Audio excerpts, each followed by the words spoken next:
Good morning. Today we look at the essay on Good Resolutions by Robert Lynd. This essay is prescribed for the students of B Part 2, English Literature, Paper 2. First, about the author, Robert Lynd, who was born in the year 1879 and who died in 1949. Robert Lynd was one of the most outstanding essayists of the 20th century. He began his career as a journalist and for nearly 20 years, under the name of YY, appeared his weekly essays in The New Statesman and Nation. Like Chesterton, he had the Fleet Street. Fleet Street is a street in London where printing and publishing is done. Most of the newspapers of London operate from here. For his background, and though he was out and out a journalist, his prose is vitiated by the defects of journalism. Vitiated means to destroy or damage something. That is, his prose style is in a way destroyed by journalism. His sentences are flawless. His diction is chaste and show by a fine taste, and his subject is of temporary interest. In the words of J.B. Priestley, he has marched into literature by way of journalism. The day's round, the common task. It is not everybody's way. It is specially suitable for writers with well-stored, sane and masculine minds, men who can take hold of experience and translate it, who can ransack their own minds and plunder the outside world with an equal measure of success. And when once a man does enter literature by this road, there can be no doubt as to his capacity. He is worth hearing. This is J.B. Priestley talking about Robert Lynd. Indeed, he is worth reading for his urbanity, wit, and humor, engaging style, and his passive philosophy of life, which we can gather from his weekly commentary upon passing events for nearly 20 years. The essays of Robert Lynd are to be found in The Pleasure of Ignorance, 1921, Collected Essays, 1923, The Money Box, 1925, The Green Man, 1928, It is a Fine World, 1930. His essays are personal in character and reveal his likes and dislikes on a variety of subjects. They are marked with a note of sincerity. Those who knew him, remarks A.S. Collins, have testified to the natural sincerity and sterling worth of the man, and his essays are the man. He knew himself well, and there was no conflict in his personality. At ease with the world and himself, says A.S. Collins, he wrote with a detachment that gives a timeless wisdom to his commentary on life. Unlike so many of his contemporaries, he did not want to change the world, but only to encourage it to live sanely, decently, and happier. He wrote about his memoir and experiences, but his essays are not disfigured or damaged by egotism. He writes with modesty and as though he has infinite leisure. It is a characteristic of Robert Lynd to be timeless. He has the same broad and enduring appeal which he enjoyed in his lifetime. The charm of his essays lies in his twinkling humor, which is close to irony.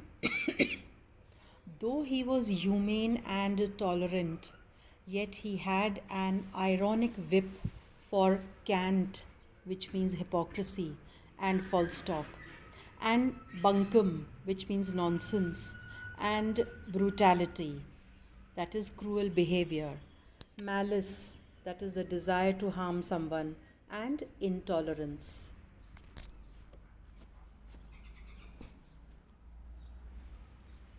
His reflections on the flotsam. Flotsam means wreckage of a ship or its cargo found floating on the sea. जब कोई जहाज़ समुद्र में खंडित हो जाता है और उसका सामान जब बिखर जाता है तो वो जो पानी पर तैरता हुआ सामान है वो इंग्लिश में फ्लॉट्सम कहलाता है. And jetsam. Jetsam means unwanted material of a ship thrown overboard. यानी कि समुद्र अगर में चलने वाला जहाज़ अगर ज़्यादा भारी हो रहा है तो जो बेकार का सामान है उसको लेकर समुद्र में फेंक दिया जाता है, वो जेट्सम कहलाता है. Of life are sometimes grave. Grave means serious, though often they are marked with gaiety and gusto. Lynd is a writer of fine critical prose, and his essay on modern exhibits his insight into modern poetry and poetic trends. His observations on poets also seem to be convincing because he has a way of saying things that is very convincing. His estimate of Walter de la Mare is a specimen of sound judgment and charming style. It is not easy to label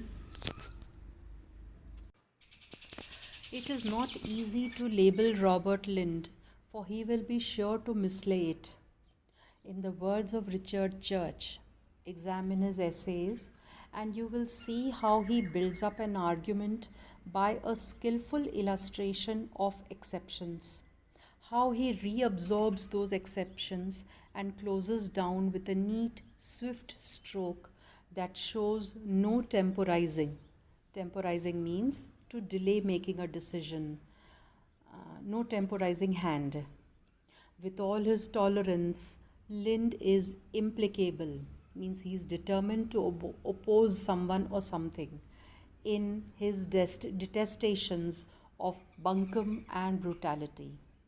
His taste is unerring. He never makes a mistake, in other words. As a criticizer of morals and art, he is stable because he knows his own instinct and their foundations in a tradition which he can defend fully and consciously. Sanity, a deep penetrating humor born from a love of his fellow men, a quick appreciation of nature, these are faculties of an essayist who perhaps himself is being deceptive. His death, like that of a clear pool into which the sun is shining, is greater than it seems. The prose style of Robert Lynd.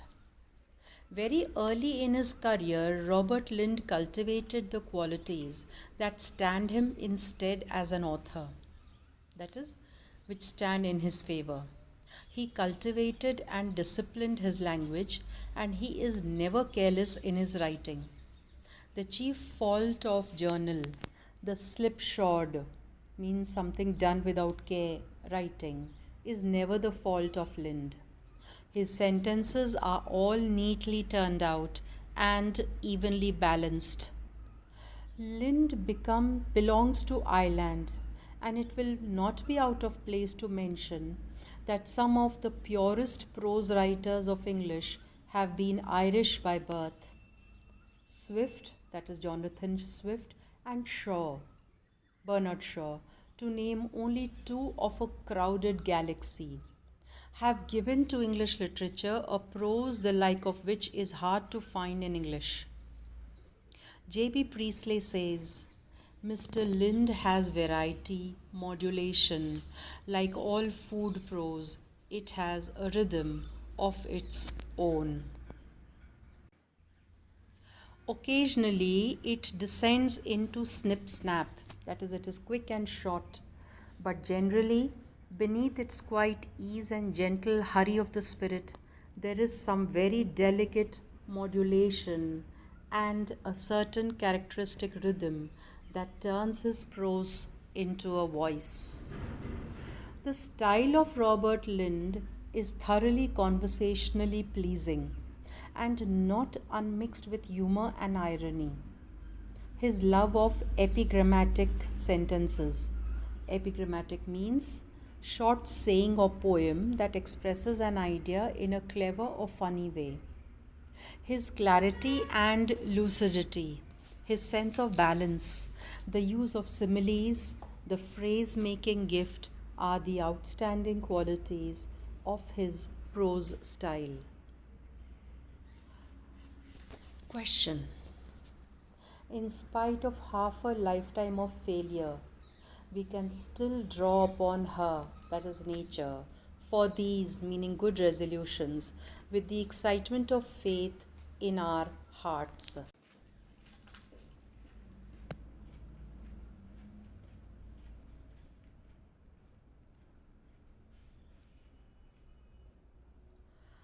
How far is the statement of Robert Lynd true of good resolutions that we make?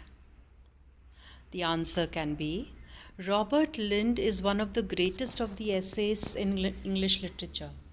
His essays are called familiar essays because they are filled with his personal anecdotes, broad sympathies, gentle humor, elegant style, and gifted fluency. His present essay on good resolutions also reflects these qualities. Every new year, people take a lot of good resolutions and seldom put them into practice. If a man wants to reform his life with good resolutions, his neighbors and friends may discourage him by saying that the road to hell is paved with good intentions. Robert Lynd lists three kinds of resolutions. They are fairly easy, difficult, and most difficult. Most people take the most difficult resolutions, which Lynd calls the Himalayan resolutions, such as getting up early in the morning to do exercises or winning the trophy for the school football team. These good resolutions are like daydreams and cannot be fulfilled. Common man cannot change his habit of getting up late, and the boy has never played football. However, Robert Lynd says that good resolutions are very delightful forms of morality, and we must encourage people to take more and more good resolutions because this world is lacking of moral qualities. Good resolutions are golden anticipations of the day's work, fresh and untarnished, means without any stain, and full of song, means full of hope and enthusiasm. But some people take resolutions which are so silly and very easy to put into practice in one's life. These resolutions are contemptible, means worthy of disrespect, and to be rejected. For example, going to bed before midnight, getting up before noon, giving up tobacco, etc. are some of the good resolutions. But even these resolutions are put into practice only from tomorrow or next new year or next month. So there is a great comfort to be got out of the thought that tomorrow and next new year will never come. Robert Lynd says that good resolutions are the intelligent anticipation of events which do not take place. They are the April of virtue with no September following. If we put into effect a good resolution once in a blue moon, that is rarely, it gives us thrill and joy because of its novelty. For example, you decide to get up early morning. The first day you will get great joy and thrill because of the freshness and silent beauty of the morning. You have never seen this beauty of morning before. But if you continue to do it, the thrill and joy will be worn out and only the habit is left. Any good decision, if you do seldom enough, is an intoxicating experience, and you get great joy out of it. In this context, Lynd quotes the story of the prodigal son in the Bible and says that when the prodigal son came back home, a grand reception was given to him by his father, and even killed a fatted calf. But the following day, he was not given such a grand dinner. Similarly, if we do any good, for the first day or two, we will get thrill and joy, and after that, it becomes a dull habit. But some other resolutions cannot be put into practice even for a day. For example, learning grammar of a new language or doing exercise with the help of mechanical apparatus. We shall be satisfied with buying a book on health or grammar and keep them in the shelf. Robert Lynd says that human beings is a slave of old habits, and he needs a mighty will on the heroic scale, meaning on a grand scale, to change his old habits. It means he must sacrifice or throw away some of his old habits and pleasures. He wants to be reformed and perfect in his character. He wants to throw away his ugly dead habits, but he cannot. However, there is some instinct of perfection in him which forces him to take good resolutions every new year. According to Robert Lynd, the characteristics of good resolutions are that man has a strong belief in the possibility of performing miracles. This is why common man always takes good resolutions on the expectation that on the first or second day itself he can perform a miracle, but he does not get it and is disappointed. Lack of willpower is the cause of his failure. Again, next new year, he will take a number of good resolutions and try to put them into effect, but again and again fails. In spite of these repeated failures, he continues to take good resolutions every new year.